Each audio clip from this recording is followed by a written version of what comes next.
Here I am waiting at the Vancouver International Airport. Got here a few hours early. Pretty stoked. We're heading over to Sweden to visit our friends at Norma and spend some time at the Norma Academy. And when I say we, I mean, what are we doing over there, Tiff?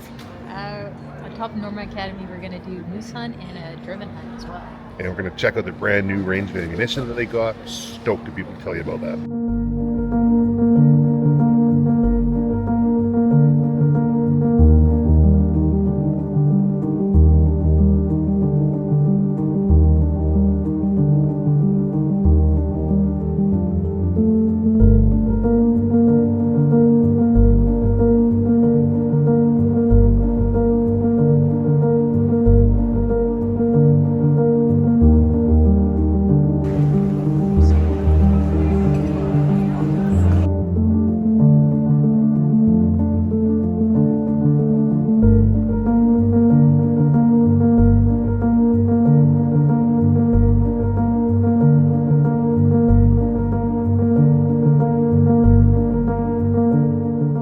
We're up to 0600 today. Breakfast is at 0630, so that would be what, 9 p.m. Vancouver time.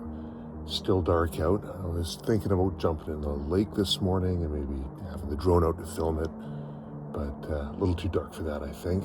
And to be honest, it was a little chilly and didn't really feel like jumping in the lake. So the whole group got in here yesterday, about 37 of us in total. And last night's dinner, we had around 7:30. It was amazing. It was such a good meal. After dinner wrapped up, we all went over to the large building, which used to be an Olympic-sized swimming pool. Kind of an interesting story on that one. And we gathered there and learned about Norma and learned about the plan for the week. And it's going to be fun. People from all over Europe and Canada, and I think they said 10 different countries gathering here for a hunt and for education. It's not like anything that I've ever been to before, so I'm really excited about that.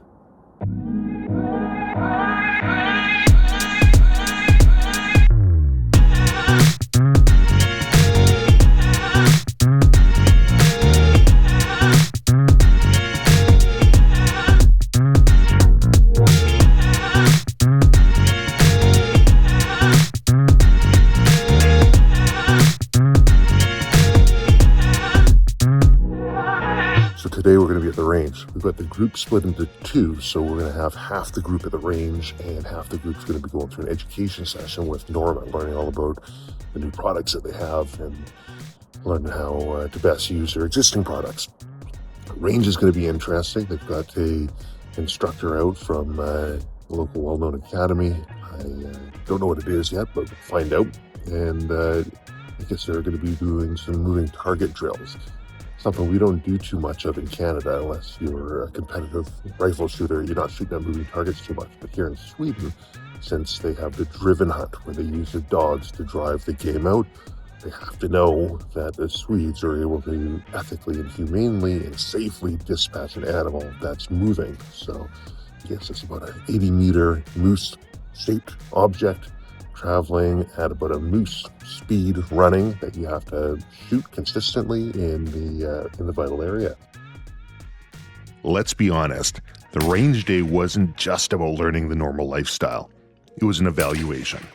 Every participant needed to prove that they could handle their firearms safely and make ethical shots.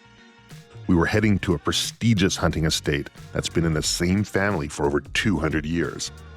Norma's reputation rides on every invitation they extend. One bad shot or one careless moment that could end the relationship permanently. That night, the estate's hunt leader addressed the group in full traditional attire. I didn't film it, and that was deliberate. He made it very clear that this was not a moment for cameras. This was a moment to listen. He laid out all the rules like a drill sergeant. No smile, no warmth, every safety expectation, every regulation on what could and couldn't be harvested. He went through each animal, each scenario, and made it clear that there was zero room for error. It worked. The next day, most of the group was too afraid to pull the trigger. People were passing on shots because they weren't sure if an animal in front of them was fair game. Eventually, the guides had to reassure everyone it's okay to shoot. So what can we expect today? You can expect a lot of fallow deer and probably a lot of wild boars. Maybe some moose, if we can see any. So we're from Canada, you're from Sweden. What else do we have? Who else do we have in the vehicle here? Romania, England, Hungary. How many? In Austria. Holy crow. How many in total do we have? Is it 10 on this hunt? I think, yeah, at least 10 different countries on this hunt. Have you guys done this before? no. not in Sweden, but we do a driven hunt as well Okay. for wild boars.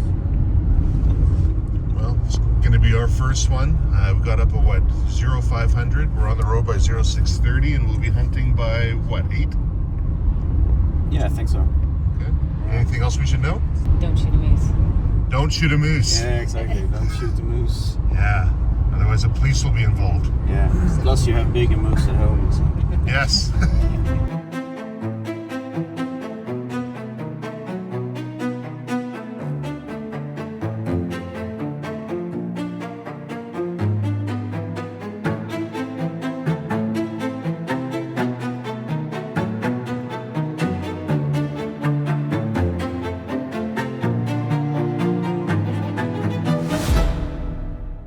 Lots of action so far. Sounds like there's a fallow deer down and some wild boars down.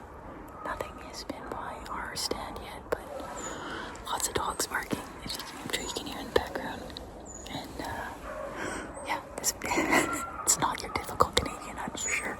But we've got Travis here behind me, keeping an eye out, and yeah, it's a pretty amazing experience.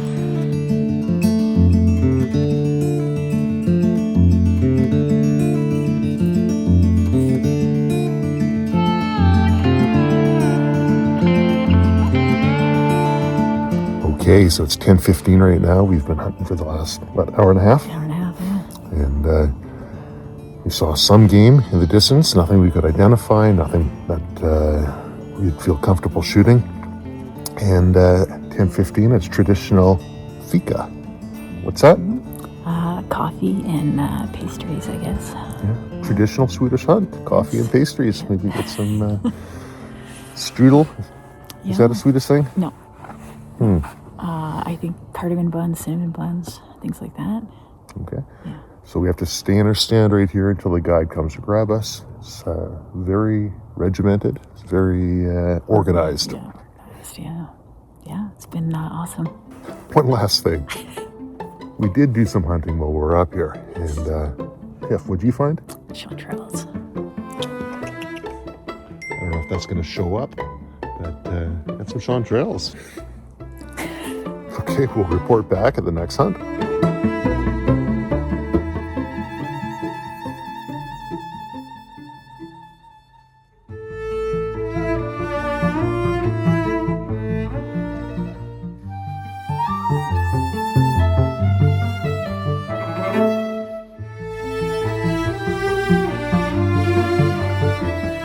In North America, everyone's looking for the big buck. In Sweden, they harvest does, calves, bulls, whatever the management plan calls for. They take around 100,000 moose a year alone. It's all population management, and it works. Coming from BC, I had to throw out everything I thought I knew. I was encouraged to take a fallow doe, and I did. Got my first fallow deer. It's about 50 meters behind us in the bushes. We're just up on a stand right now. And if you look around, there's a valley. Right on the other side, I don't know if you can see it. There's another stand over there with an individual in there. And the dogs will bark and chase different game animals out. And they're coming down the hillside and they're coming up through this valley here. It's definitely an effective way to hunt.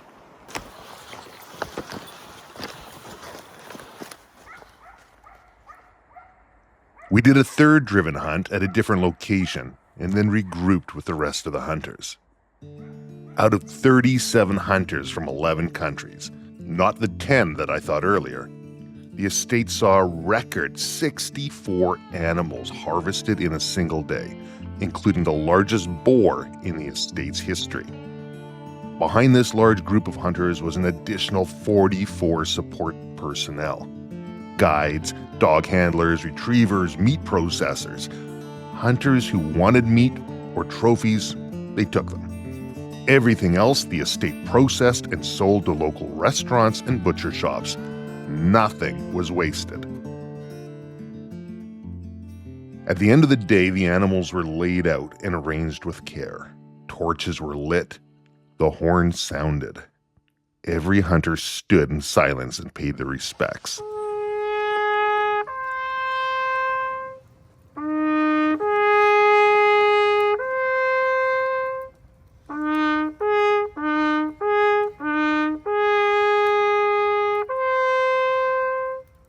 This tradition is older than any of us. Respect for the animals we take. Respect for the land that provides them. Respect for the people standing beside you. Hunting has always carried that weight, and in Sweden, they proudly honor it.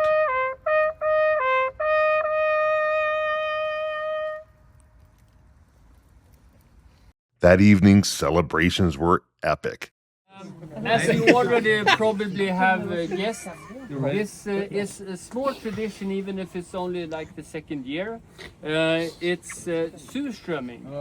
Yeah. They started preserving fish not in salt, but actually in open barrels that fermented or rotten, as other people would say, which gives it a very unique umami taste. Yeah.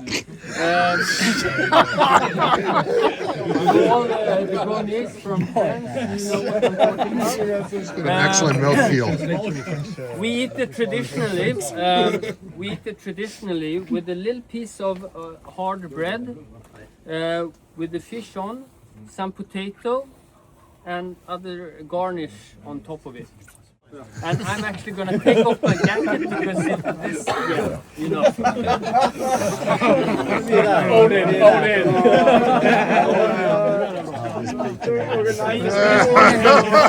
We also believe that the way to end this evening with Surströmming is actually, it doesn't get more Viking than this, don't you agree? Yeah. So let's get to it. No explosion. Underwater. Got it. Oh, that's so smart. Okay. You don't have a choice. Bon appétit. Bon appétit. Bon appétit.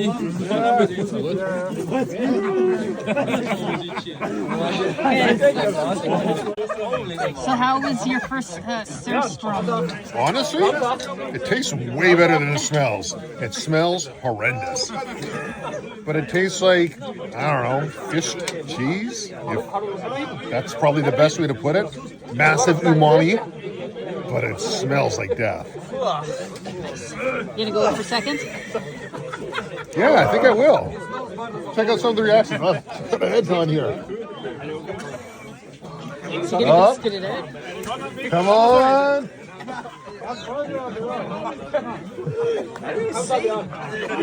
Don't throw up to the fire.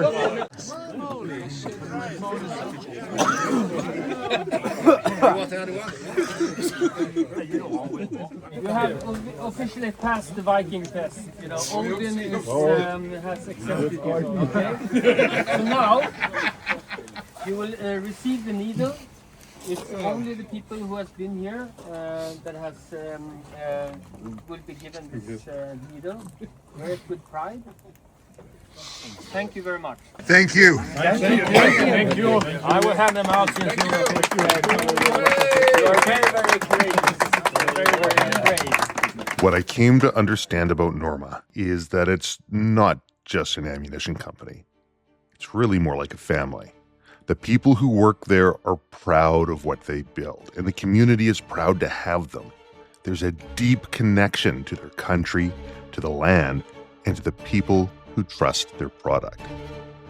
The Norma Academy event was over, but Sweden wasn't done with us yet.